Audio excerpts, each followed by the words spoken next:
Hello दोस्तों, जय श्री कृष्ण। आपका मेरे YouTube चैनल में स्वागत है। आज मैं आपको अमावस्या और पूर्णिमा दो बहनों की कहानी सुनाने जा रही हूँ। अगर आपको ये कहानी पसंद आए तो कमेंट बॉक्स में जय श्री कृष्णा जरूर लिखना। एक राज्य में एक राजा और एक रानी रहते थे, जिनकी 4 संतानें थी, 2 लड़के और 2 लड़की। एक लड़की का नाम पूर्णिमा और दूसरी लड़की का नाम अमावस्या था। पूर्णिमा घर के कामों में निपुण थी और घर का पूरा काम करती थी और भगवान की पूजा अर्चना भी किया करती थी। इसके अतिरिक्त वह गौ माता की सेवा भी करती थी। और उसकी दूसरी बहन अमावस्या ना ही घर का कोई काम करती थी, ना ही भगवान की पूजा अर्चना करती थी और ना ही गौ माता की सेवा करती थी। पूर्णिमा सर्वगुण संपन्न थी, फिर भी राजा और रानी अपने दोनों बेटों और पुत्री अमावस्या को बहुत प्यार करते थे और वह पूर्णिमा से प्यार नहीं करते थे, उसके साथ भेदभाव करते थे। राजा के चारों पुत्र और पुत्री धीरे धीरे बड़े हो रहे थे। जब वे बड़े हो गए, राजा ने अपने दोनों पुत्रों का विवाह योग्य कन्याओं के साथ करा दिया। इसके बाद रानी ने राजा से कहा कि अब दोनों पुत्री विवाह के योग्य हो गई हैं और इन दोनों का विवाह भी करा दो। लेकिन पुत्री अमावस्या का विवाह किसी बड़े खानदान में कराना और पूर्णिमा का विवाह किसी गरीब परिवार में कराना, क्योंकि पूर्णिमा को केवल भगवान की पूजा पाठ करना ही पसंद है और गाय की सेवा करना पसंद है।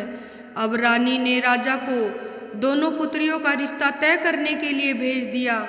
राजा ने अपने पड़ोसी राज्य में जाकर वहाँ के राजा के पुत्र से अमावस्या का रिश्ता तय कर दिया और वहीं पास के गांव में जाकर एक गरीब परिवार के लड़के से पुत्री पूर्णिमा का रिश्ता भी तय कर दिया। यह सारी बात जाकर राजा ने अपनी रानी से बताई तो रानी यह सोचने लगी कि अब देखते हैं कि भगवान इसकी मदद कैसे करते हैं। यह बहुत ही पूजा पाठ करती है और भगवान में मगन रहती है। पूर्णिमा का भाई और उसकी भाभी पूर्णिमा से बहुत प्यार करते थे, क्योंकि पूर्णिमा उनके घर के कामों में उनका साथ देती थी और कामों में उनका हाथ भी बटाती थी। और वहीं उनकी दूसरी बहन अमावस्या उन पर अपना रोब जमाती है और घर का कोई काम भी नहीं करती। कुछ समय बीत जाने के बाद दोनों पुत्रियों का विवाह हो जाता है। राजा और रानी विवाह के बाद अपनी दोनों पुत्रियों को विदाई देते हैं। विदाई देते समय राजा और रानी पुत्री अमावस्या को बहुत सारा धन और दौलत देकर विदा करते हैं और पूर्णिमा को कुछ भी नहीं देते, खाली हाथ अपने घर से विदा करते हैं। इसके बाद दोनों बहनें अपने अपने ससुराल को चली जाती हैं। कुछ दिन बीत जाते हैं और एक दिन अमावस्या अपने घर पर शिवजी की कथा रखती है, जिसमें वह सभी गांव वालों को निमंत्रण देती है और अपनी बहन पूर्णिमा को नहीं बुलाती। जब गांव की सभी औरतें अमावस्या के यहाँ जाती हैं तो यहाँ सब दृश्य पूर्णिमा अपने घर के दरवाजे के बाहर बैठकर देख रही होती है। तब वहाँ से गुजर रही औरतें पूर्णिमा से कहती हैं कि तुम्हारी बहन के यहाँ शिवजी की कथा रखी है, क्या तुम नहीं चलोगी? पूर्णिमा ने कहा, मुझे निमंत्रण नहीं आया है, मैं नहीं जा सकती। सभी गांव की औरतों ने पूर्णिमा से कहा, बुलाया नहीं तो क्या हुआ, भगवान शिव की कथा है, तुम हमारे साथ चलो। गांव की सभी औरतों की बात मानकर पूर्णिमा भी उनके साथ भगवान शिव की कथा में अमावस्या के घर चली जाती है। जब अमावस्या की नज़र पूर्णिमा पर पड़ती है तो वह कहती है कि तुम यहाँ कैसे चली आई, मैंने तो तुम्हें बुलाया नहीं था। खैर कोई बात नहीं, अब तुम आ ही गई हो तो चुपचाप बैठी रहना। यह कहते हुए अमावस्या ने पूर्णिमा की गरीबी का मजाक उड़ाया और पूर्णिमा की आंखों में आंसू आ गए और रोते रोते मन ही मन में पूर्णिमा भगवान शिव से विनती करती है, हे भगवान, क्या पूजा पाठ करना गलत है? गौ माता की सेवा करना गलत है? आखिर मेरी गलती क्या है? आप मुझ पर अपनी कृपा दृष्टि कब बनाएंगे? पूर्णिमा बार बार भगवान शिव से यही कहती रहती। इतने में शिव कथा पूरी हो जाती है और अमावस्या भगवान का प्रसाद बांटने लगती है। वह सभी लोगों को प्रसाद देती है। लेकिन पूर्णिमा को वहाँ प्रसाद नहीं देती। पूर्णिमा बिना प्रसाद के ही अपने घर लौट जाती है। रास्ते में वह सोचते हुए चलती है, यदि बच्चे उससे कथा का प्रसाद मांगेंगे तो वह उन्हें क्या जवाब देगी। उसने सोचा कि वह अपने मायके अपने भाई और भौजाई के यहाँ जाएगी और वहाँ जाते हुए वहाँ बच्चों के लिए कुछ लेकर जाएगी। ऐसा सोचते हुए वह अपने घर वापस लौट आई। घर वापस लौट कर आने के बाद वह अपने पति और बच्चों से कहती है कि वह अपने मायके जा रही है। पति ने कहा ठीक है, और कुछ समय के बाद पूर्णिमा अपने मायके के लिए रवाना हो गई। चलते चलते रास्ते में एक चबूतरा आया जिस पर तुलसी माँ का पौधा लगा हुआ था। उस चबूतरे पर एक बूढ़ी अम्मा भी बैठी हुई थी। वह कोई और नहीं, साक्षात तुलसी माँ थी। उस बूढ़ी माँ ने पूर्णिमा से कहा, बिटिया तुम कौन हो और कहाँ जा रही हो। पूर्णिमा अपना परिचय देती है। परिचय देने के बाद बूढ़ी औरत ने पूर्णिमा से कहा कि यहाँ तुलसी का पौधा सूख रहा है, इसमें थोड़ा सा पानी डाल दो और इस चबूतरे की सफाई कर दो, जिसमें मुझे थोड़ी ठंडक मिलेगी। पूर्णिमा ने कहा ठीक है माँ जी, मैं तुलसी में पानी डाल देती हूँ और यहाँ की सफाई भी कर देती हूँ। पूर्णिमा ने साफ सफाई करने के बाद बूढ़ी अम्मा को भी नहला दिया और बूढ़ी अम्मा की सेवा की, उनके पैर दबाए और बूढ़ी अम्मा से कहा कि माँ जी और बताइए मैं आपकी क्या सेवा करूँ, और कोई काम है तो बता दीजिए, मैं कर दूंगी। बूढ़ी अम्मा ने कहा कुछ नहीं, अब तुम जाओ और वापस आते समय मुझसे मिलते हुए जाना। पूर्णिमा ने बूढ़ी अम्मा से कहा ठीक है माँ जी, मैं जाती हूँ, वापस आते वक्त आपसे मिलते हुए जाऊंगी। कुछ समय आगे चलने के बाद एक शिव मंदिर आया। वहाँ पर उसे एक बूढ़े बाबा मिले जो मंदिर के बाहर बैठे हुए थे। वह कोई और नहीं, साक्षात भोलेनाथ थे। उन्होंने पूर्णिमा से कहा कि कहाँ जा रही हो बेटी, तुम कौन हो। तब पूर्णिमा ने अपना परिचय दिया। फिर उस बूढ़े बाबा ने पूर्णिमा से कहा इस चबूतरे की और इस मंदिर की सफाई कर दो। तब पूर्णिमा ने मंदिर की और चबूतरे की साफ सफाई कर दी और वहाँ पर पूजा अर्चना भी की। पूजा अर्चना करने के बाद उन्होंने बूढ़े बाबा को नहला दिया और उससे कहा कि बाबा और कोई काम हो तो बताइए। तब बूढ़े बाबा ने कहा नहीं बेटी, अब तुम जाओ और वापस आते वक्त मुझसे मिलते हुए जाना। पूर्णिमा ने कहा ठीक है बाबा, मैं जाती हूँ, वापस आते हुए आपसे मिलते हुए जाऊंगी। आगे चलते चलते कुछ दूर चलने के बाद पूर्णिमा को काली जी का मंदिर दिखाई दिया। वहाँ एक बूढ़ी अम्मा चबूतरे पर बैठी हुई थी। उस बूढ़ी औरत ने पूर्णिमा से कहा कि बेटी तुम कौन हो, कहाँ जा रही हो।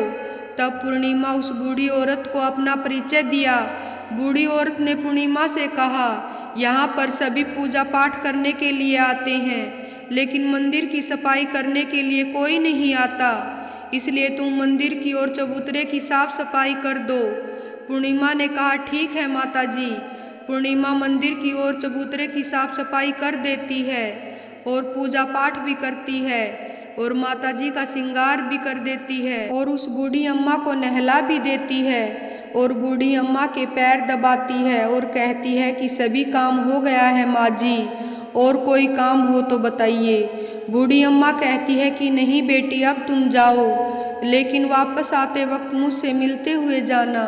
पूर्णिमा कहती है ठीक है, और वह आगे चली जाती है। आगे चलते चलते एक नदी आती है।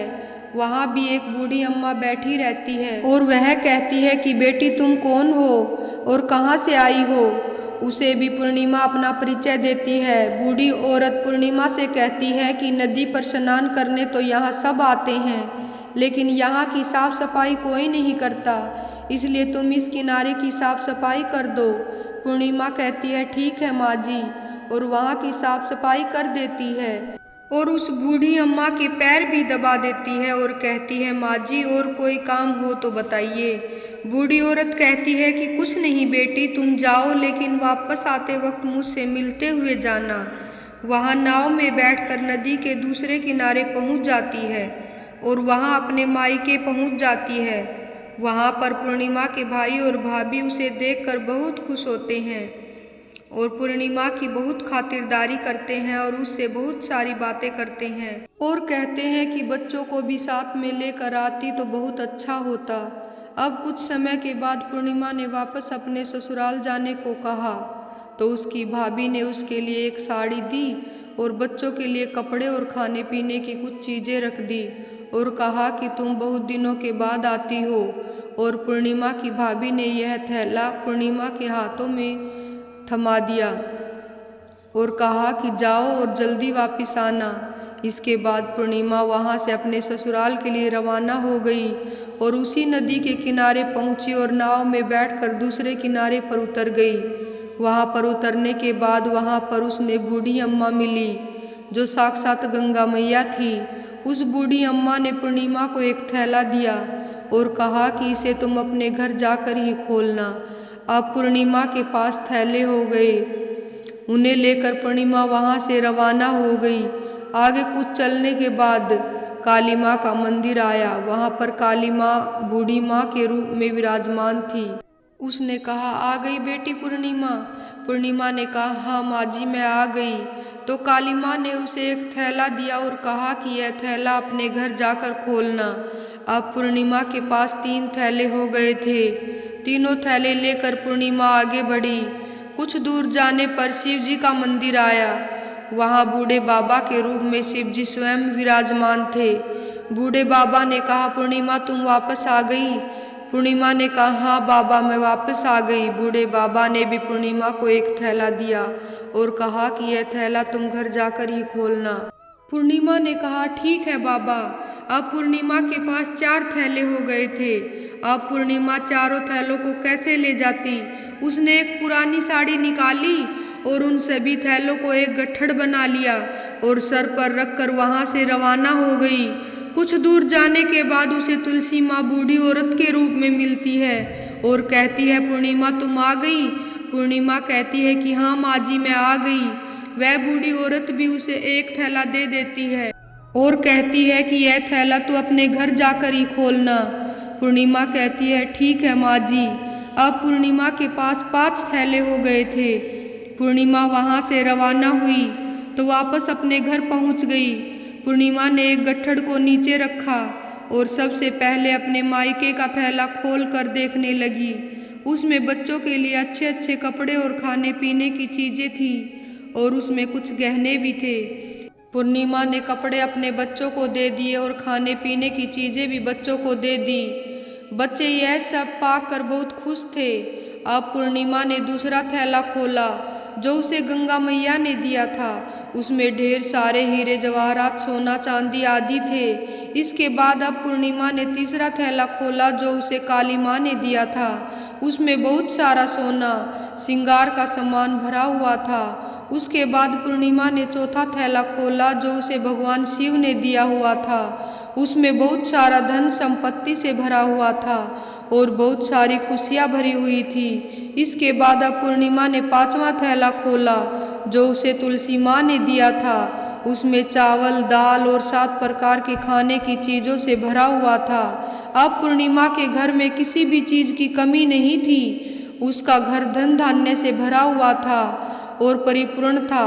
अब पूर्णिमा और उसका परिवार सुख से जीवन व्यतीत करने लगे। अब पूर्णिमा के मन में विचार आया कि क्यों ना शिव जी की कथा कराई जाए और शिव जी की कथा में एक कार्यक्रम रखा जाए। पूर्णिमा ने गांव के सभी लोगों को निमंत्रण दिया और घर घर जाकर सभी लोगों को बुलाया। पूर्णिमा अपनी बहन अमावस्या के घर भी गई और अमावस्या को भी शिव जी की कथा के लिए उसने अपने घर बुलाया। अब अमावस्या पूर्णिमा के घर शिव जी की कथा में आई तो उसने देखा कि पूर्णिमा के घर किसी भी चीज़ की कोई कमी नहीं है। इतना सारा धन दौलत देखकर अमावस्या आश्चर्यचकित हो गई। उसने पूर्णिमा से कहा कि तुम्हारे घर में इतनी धन और दौलत कहाँ से आई। पूर्णिमा ने कहा, देखो बहन, तुमने शिव जी की कथा में मुझे नहीं बुलाया था और फिर मैं चली आई और तुमने मुझे प्रसाद तक नहीं दिया और मेरी गरीबी का मजाक भी उड़ाया। उसके बाद अपने घर आ गई और घर आते हुए मन ही मन सोच रही थी कि अपने मायके जाऊंगी और अपने मायके चली गई। और जो कुछ घटना इस बीच हुई वह सभी घटना अपनी बहन अमावस्या को बताती है। तो अमावस्या कहती है कि तुम भी मुझे प्रसाद मत दो और मुझे डांट दो, लेकिन पूर्णिमा ने कहा कि यह तो भगवान का प्रसाद है, मैं तो सबको दूंगी और तुम्हें भी दूंगी। फिर भी अमावस्या ने प्रसाद नहीं लिया और वह सीधा अपने घर चली गई। घर जाकर अपने बच्चों से कहकर अपने मायके जाने के लिए तैयार हो गई और मायके के लिए निकल गई। उसे भी रास्ते में चलते चलते तुलसी माँ मिली, जो चबूतरे पर बूढ़ी माँ के रूप में बैठी हुई थी। बूढ़ी माँ ने अमावस्या से कहा कि बेटी तुम कौन हो और कहाँ जा रही हो। अमावस्या ने अपना परिचय दिया और बूढ़ी माँ से कहा कि यह तुलसी माँ का पौधा सूख रहा है, इसमें थोड़ा सा पानी डाल दो और इस चबूतरे की भी साफ सफाई कर दो। इस पर अमावस्या ने कहा कि बुढ़िया तुझे दिखाई नहीं दे रहा कि मैंने इतनी महंगी साड़ी पहन रखी है, यह गंदी हो जाएगी। ऐसा कहकर वहाँ से आगे चली गई। आगे जाने पर उसे भगवान शिव मिले, जिसे भी उसने ऐसा ही कहा। उसके बाद आगे जाने पर उसे काली माँ मिली, जिससे भी उसने यही सारी बात कही। आगे जाने पर उसे गंगा माँ मिली, जिसे भी उसने यही सब कहा और आगे चली गई। इसके बाद अमावस्या जब नाव में बैठने लगी तो उसे नाव में फूलों की जगह कांटे भरे थे, जो उसके पैरों में चुभ रहे थे। किनारे पर उतर कर वह अपने मायके चली गई। जब वहाँ उसे अपनी भाभियों ने तथा भाइयों ने देखा तो मन ही मन में कहने लगे कि काम की ना काज की, 2.5 मन अनाज की। अब आ गई तो ठीक है, पूर्णिमा तो हमारे कामों में हाथ बटाती थी, यह कोई काम करेगी नहीं। अब उन्हें खाना बनाया और खा पी कर सभी सो गए। अमावस्या जब सुबह उठी, अपनी भाभियों से कहा कि मैं अब ससुराल जा रही हूँ। उन्होंने कहा कि ठीक है जाओ। अमावस्या बोली, पूर्णिमा को तो तुमने एक थैला दिया था, मुझे कुछ नहीं दोगे? भाई और भाभी ने कहा कि तुम घर जाओ, थैला तुम्हारे घर पहुंच जाएगा। फिर अमावस्या वहां से निकल गई और नदी के किनारे पर पहुंची। वहां गंगा मैया बूढ़ी औरत का रूप धारण करे बैठी हुई थी। बूढ़ी माँ ने कहा, आ गई बेटी? तो उसने कहा कि आ गई। अमावस्या ने कहा, तुमने पूर्णिमा को एक थैला दिया था और मुझे नहीं दोगी क्या? बूढ़ी अम्मा ने कहा, तुम घर जाओ, थैला तुम्हारे घर पहुंच जाएगा। इसके बाद आगे जाने पर उसे काली मैया मिली, जिसने भी अमावस्या को यही कहा। इसके बाद आगे जाने पर उसे शिव भगवान मिले, जिन्होंने भी अमावस्या से यही कहा। इसके बाद आगे जाने पर उसे तुलसी माँ मिली और उसने भी अमावस्या से यही कहा कि तुम घर जाओ, थैला तुम्हारे घर पहुंच जाएगा। अमावस्या अपने घर पहुंच गई। आंगन में देखा तो वहां पर 5 थैले पड़े हुए थे। अमावस्या ने मन ही मन सोचा कि अब तो मेरे पास बहुत सारा धन और दौलत आ जाएगी। जल्दी जल्दी उसने सभी थैले खोले, जिसमें मिट्टी भरी हुई थी और किसी में पत्थर, किसी में कंकर और किसी में कोयला। उसे मायके से भी कुछ नहीं मिला था, इन थैले में कुछ नहीं था। अमावस्या दौड़ती हुई पूर्णिमा के घर गई और कहती है कि तुम्हें तो इतना सब कुछ मिला, मुझे तो कुछ नहीं मिला। आखिर क्यों? तो पूर्णिमा कहती है कि जब मैं मायके जाती हूँ तो अपनी भाभियों के काम में हाथ बटाती हूँ, उनके साथ मिलकर काम करती हूँ, लेकिन तुम ऐसा कुछ करती नहीं, उनकी इज्जत भी नहीं करती, इसलिए वह तुम्हें भला क्या देंगे। इसके बाद तुमने गंगा मैया को ठुकरा दिया और काली माँ को भी ठुकरा दिया, भगवान शिव को भी तुमने ठुकरा दिया, इसलिए उन्होंने तुम्हें कुछ नहीं दिया। अमावस्या कहती है कि बहन तुम मुझे माफ़ कर दो, मैंने तुम पर हमेशा अत्याचार किया है, मुझे कुछ नहीं मिला तो कोई बात नहीं, मैं भी भगवान की भक्ति करूँगी और सब कुछ प्राप्त कर लूँगी, मुझे इन सब चीज़ों का रहस्य बताओ। तो पूर्णिमा ने कहा कि तुम 3 सूत्र का ज्ञान ले लो और उसकी कथा करना। पहले सूत्र में दया मांगना, दूसरे सूत्र में कथा मांगना और तीसरे सूत्र में 108 बार ओम नमः शिवाय का जाप करना। बहन, भगवान ने यह सूत्र दिए हैं, अपने हृदय में बसा लेना। मैंने भी यह 3 सूत्र अपने जीवन में अपनाए थे और सच्चे मन से भगवान की पूजा पाठ की थी, फिर भगवान ने मुझे यह सब कुछ दिया। और तुम्हारे पास जो कुछ था वह भी सब खत्म हो गया। इसके बाद अमावस्या अपने घर गई और भगवान की पूजा पाठ करने लगी। भगवान शिव से उसने माफ़ी मांगी और गौ माता की सेवा भी की, दूसरों की मदद भी करने लगी। जय श्री कृष्ण।